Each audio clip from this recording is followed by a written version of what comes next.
Assalamualaikum warahmatullahi wabarakatuh. Perkenalkan, nama saya Reza Fitriana Rizkia, NIM 2020-210-108 dari kelas D6 ES. Di sini saya akan menjelaskan tugas dari ujian tengah semester dari mata kuliah e-business dan e-commerce. Yang pertama yaitu perbedaan antara e-business dan e-commerce. Perbedaan pertama yaitu dalam pelaksanaan e-business meliputi modal, SDM, dalam proses pemasaran produk dan jasa hingga setiap resiko yang muncul di dalamnya setelah pembelian barang, produk maupun jasa. Sedangkan e-commerce hanya sebatas pada proses jual beli produk atau jasa melalui jaringan internet dalam wadah situs web atau aplikasi saja.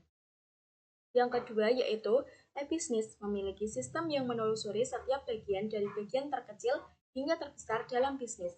Sedangkan e-commerce cenderung pada analisa performa jual beli yang diatur dalam periode tertentu.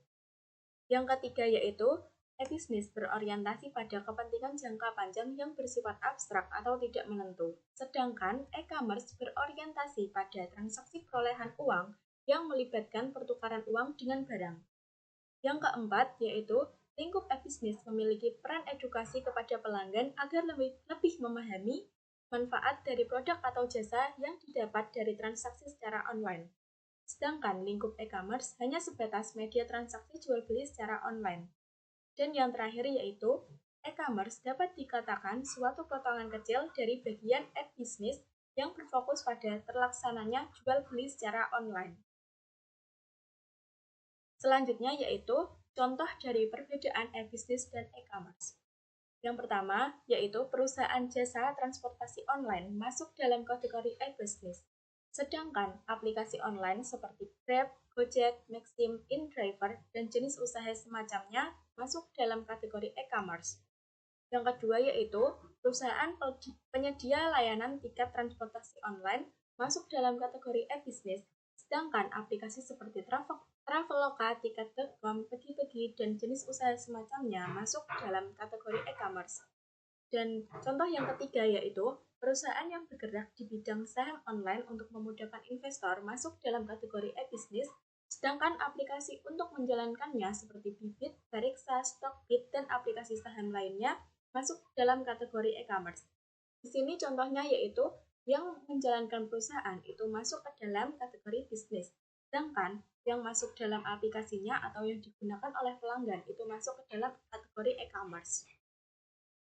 Selanjutnya yaitu kelebihan dan kekurangan e-commerce bagi perusahaan. Beberapa kelebihan e-commerce bagi perusahaan antara lain dapat meningkatkan transaksi antar wilayah secara online, meningkatkan exposure toko sehingga dikenal masyarakat luas, tidak membutuhkan toko fisik dalam berjalannya usaha, membuat brand produk atau jasa lebih dikenal dan dekat dengan konsumen, mempersingkat rantai distribusi antara produsen dan konsumen.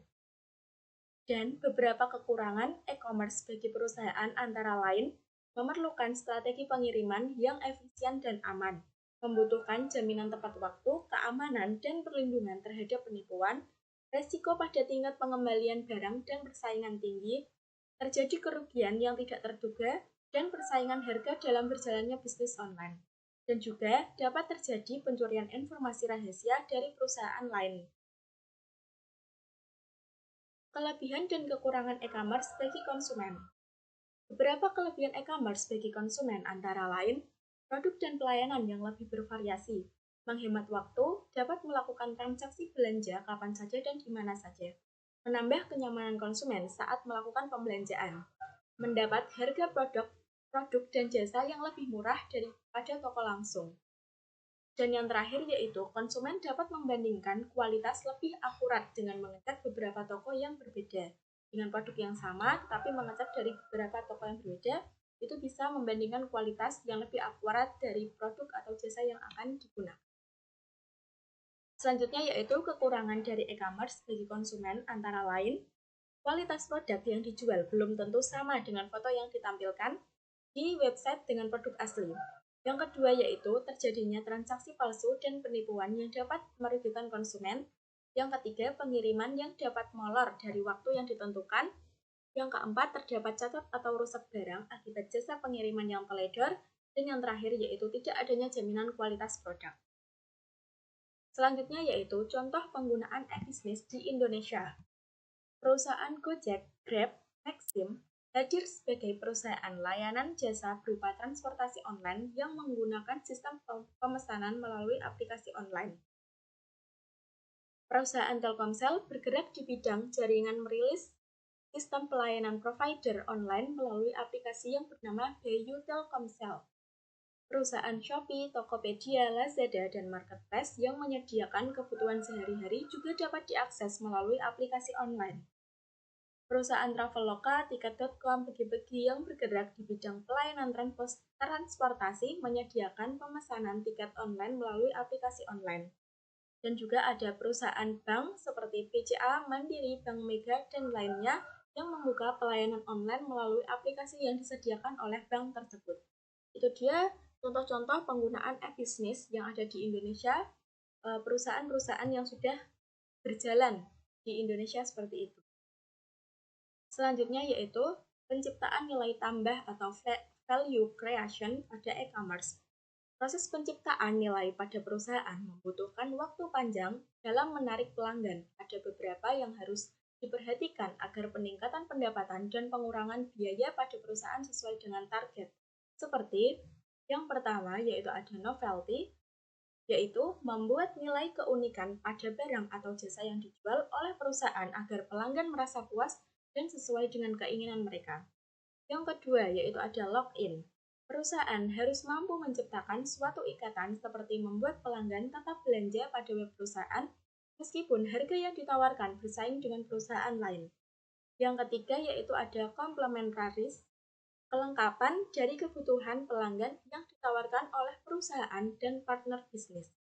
Yang keempat yaitu ada efisiensi, yaitu kemampuan yang dimiliki perusahaan untuk menyediakan akses yang cepat, tidak menghabiskan waktu, dan tidak banyak biaya transaksi.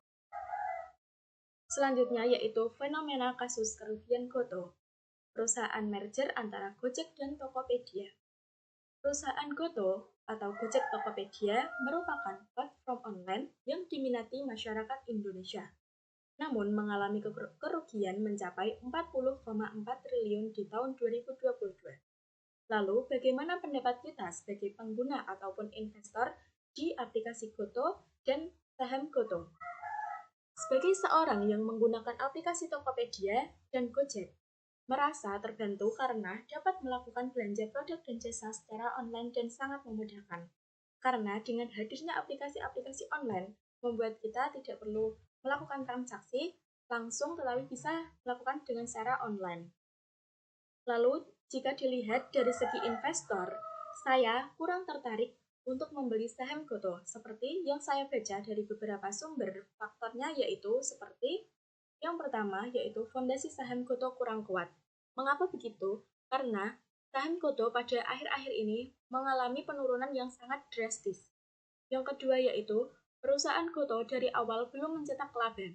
Banyak sekali yang sudah mereview saham Goto. Bisa dilihat dari platform TikTok maupun Twitter, itu banyak sekali yang mereview kalau Goto itu belum mencetak laba untuk para investor-investornya. Yang ketiga yaitu perusahaan Goto terlalu banyak menyebar lembar saham.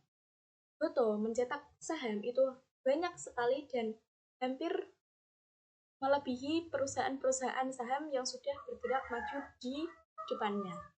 Dan itu membuat perusahaan ini kurang diminati karena satu lembar saham itu di kedepannya bisa mengurangi nilai saham-saham berikutnya. Selanjutnya yaitu proyeksi perkembangan perusahaan Goto, Gojek Tokopedia. Prediksi proyeksi perkembangan perusahaan Goto 3-5 tahun ke depan masih mengalami kerugian, karena dari rincian kuartal dari tahun sebelumnya masih terjadi penurunan.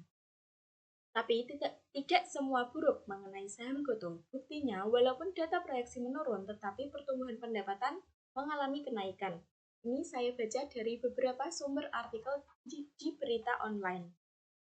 Yang ketiga yaitu terjadi pemangkasan karyawan dan menaikkan biaya admin dipotong dari mitra untuk solusi jangka pendek meningkatkan profitabilitas.